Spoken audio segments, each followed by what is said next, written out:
ambassador of Pakistan to Germany since January 2016. How have you enjoyed your position this far, and what has been most challenging? No, it's been an honor and a privilege to be representing Pakistan in this fascinating country, with such a beautiful, culture and such an amazing economic prowess. This is one of the world leaders, and I think in the world, made in Germany is probably one of the most sought after brand. So it's a great experience to be here, particularly because Pakistan and Germany enjoy very good relations, multifaceted cooperation in a lot many areas. So all in all, it has been a very positive, very productive experience. Having said that, we are living in a rather challenging time, so these days, we are all beset with different challenges, including the challenge of, meeting or countering the scourge of terrorism. This challenge, we have faced this challenge for a long, long time, and it's not an easy task. It's, you don't emerge unscathed from this challenge. We've also faced another challenge which Germany is facing now, and that is the challenge of having millions of refugees. We in Pakistan had millions of Afghan refugees for 30, 40 years. Germany has very magnanimously accepted over 1 million Syrian refugees. It's not an easy task. It's not an easy task to help them. And again, because sometimes when there are such huge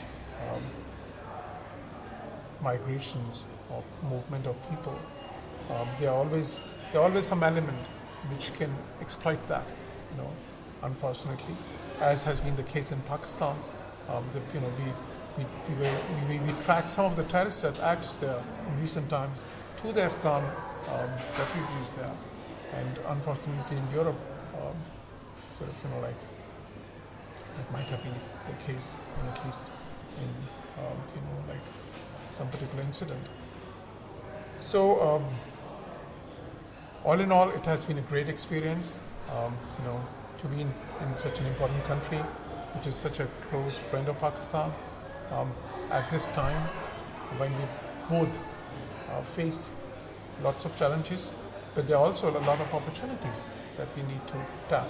And I've been working together with my German friends to make that happen.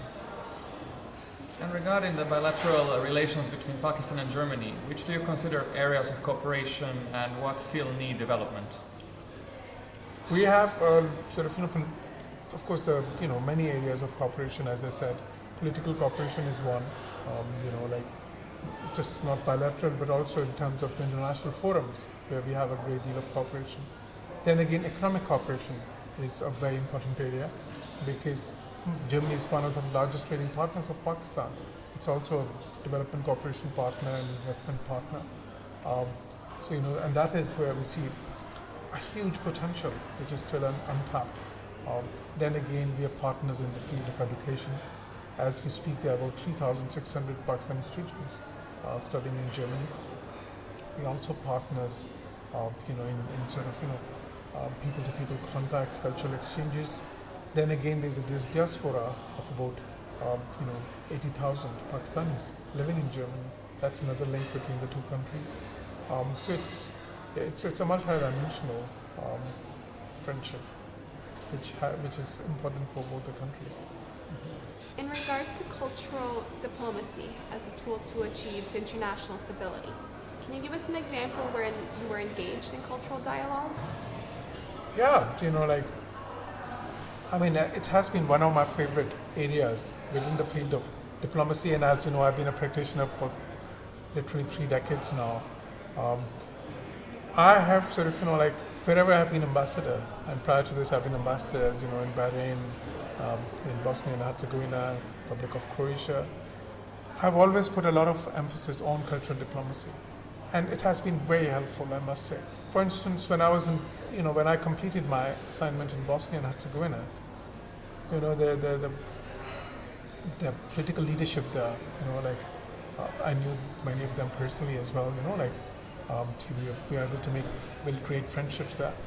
And what they said to me, which I still remember.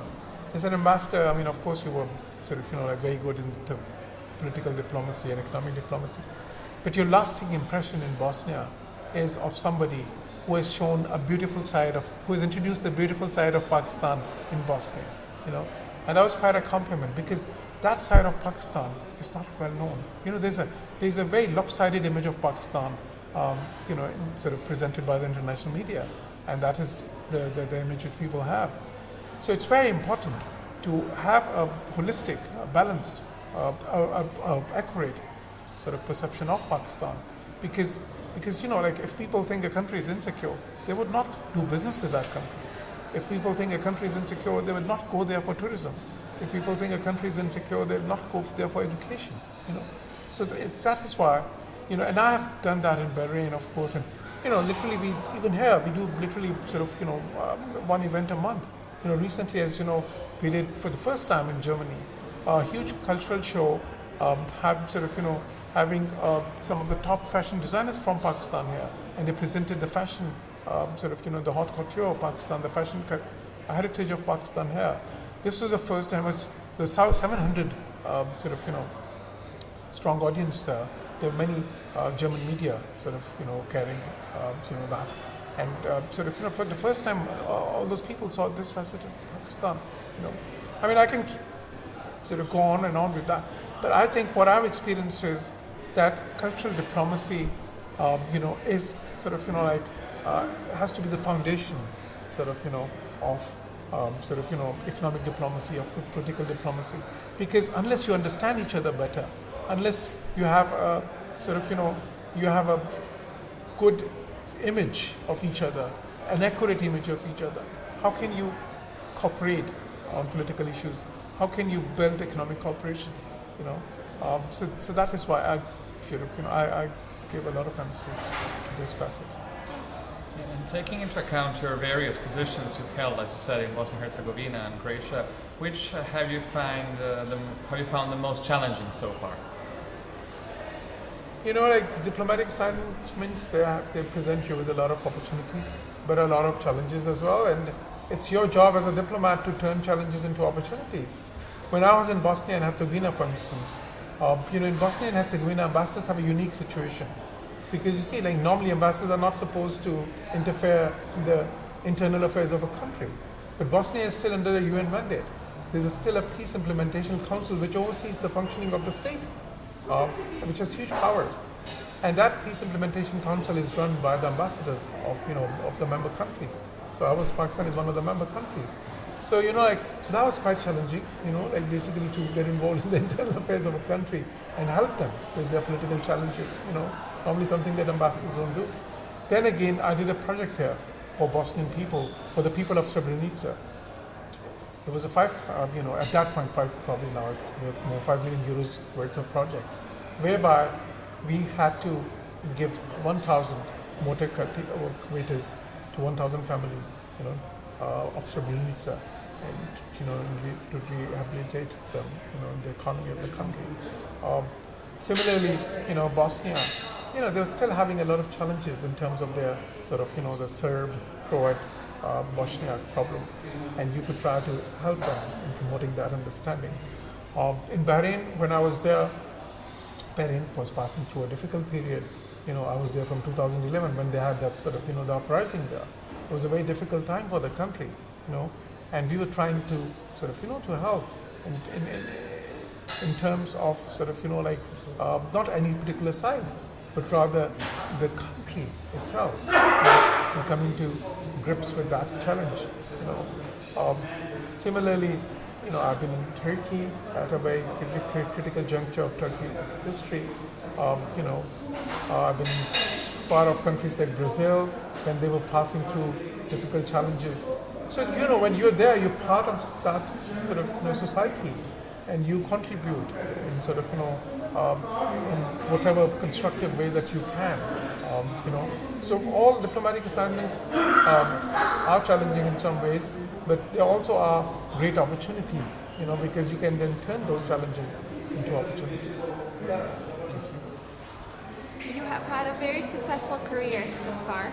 What advice would you give to young people interested in pursuing a career in international relations? Well, thanks for saying that. I hope it's been, well, yeah, generally people would consider it sort of, a successful diplomatic career. Because when I became the ambassador for the first time, I was actually the youngest sort of career diplomat to become an ambassador in the last 15, 20 years, in Pakistan. And I've had fascinating assignments, and like that. When I look back, there's so many things that you can sort of recall, where you've been literally sort of like, if not part of history, you have been there. Like when historical events have taken place, you've been all there. You've watched it firsthand, and there are things that you have done which could be your contribution. Like you're proud of that as well. So yes, sort of it has been a very rewarding career, I must say, full of challenges, but also full of excitement, full of amazing experiences. Living in cultures that are so rich, as Brazil, for instance, or Germany, sort of Middle East, or sort of Turkey, and so sort of so full of kind of promise and hope. So that has been a great personal experience. So I am sort of I'm happy that I chose this career. Now I'll come to the second part of your question as to what advice I would have for young people. The first thing I would say to or share is that look, keep your horizons broad. There is so much in the world to see. There's so much in the world to experience. Do not go for the easy option. Have some sort of have some high goals. Not only have a dream, but pursue your dream. It's very important to have dreams, but it's even more important to pursue your dreams, because a lot of people don't pursue their dreams. Nowadays, there are many more career choices available to young people that were not sort of available in our, to my generation. 25, 30 years back, you had limited career choices, compared to what they have today. Today, you have literally thousands. Like my son, when I ask him, what do you want to be, for instance, he say, I want to be a paleontologist. I mean, we hadn't even heard the term, when we were kind of, that age. So, basically, so my first advice, suggestion would be to keep your options wide, keep your dream alive, you can be anything that you want, as long as you pursue your dream, as long as you're focused, as you're willing to work hard for it. So do not go for the easy options. Do not go for what is easily achievable. Go for what might seem hard, but what would be your ultimate dream. And be on career paths which are not dead-end career paths. Take, choose career paths which have sort of, way to go. And then do not stay fixated. If you, on the way, if you find something more exciting, why not? Sky's the limit. A career should be something, when every day when you wake up, you should be looking forward to doing whatever job you have. If that is not the case, then there's a problem. Well, thank you for your time. Thank you for giving us so much insight into the beautiful country that Pakistan is. We really appreciate it. So thank you very much. Thank you very much for It's such a pleasure. inspiring words. It's a pleasure. It's been a very pleasure. Thank you.